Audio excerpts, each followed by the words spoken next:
Do'stlar, hozir sizlar bilan rus tilida erkin so'zlash uchun kerak bo'ladigan ko'nikmalarni qanday shakllantirish kerakligini ko'rib chiqamiz. Demak, ketdik. Birinchi o'rinda ijtimoiyatni anglaymiz. Bu tarjima qilish. Tarjima qilish uchun bizga lug'at hamda grammatik bilimlar kerak bo'ladi. Shuning bilan birga gap strukturasini ham shakllantirib ketishimiz kerak.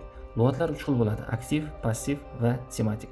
Grammatikadan esa asosiy 4 ta mavzuni bilishimiz bizga yetadi. Birinchisi udarение, to'g'ri talaffuz qilish, 2 rod, so'z birikmalarini tuzish, 3 glagol, fe'l mavzusi va 4 padejlar.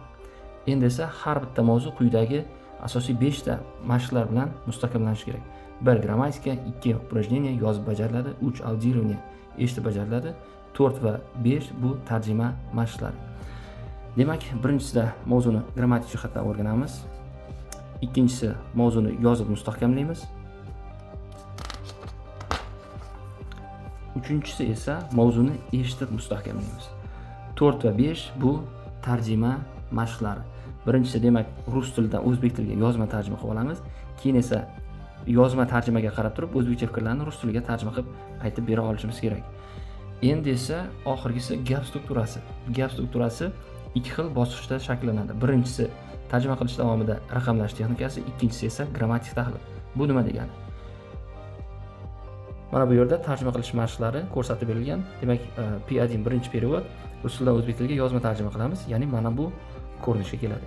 Ikkinchisida esa P2 sinxron tarjima, o'zbekchadan rus tiliga og'zaki tarjima qilishimiz kerak. Unda so'zlarni rus tilidagi tartib bo'yicha raqamlab chiqsak, bizga ancha yordam beradi va gap strukturasi shakllanib boradi.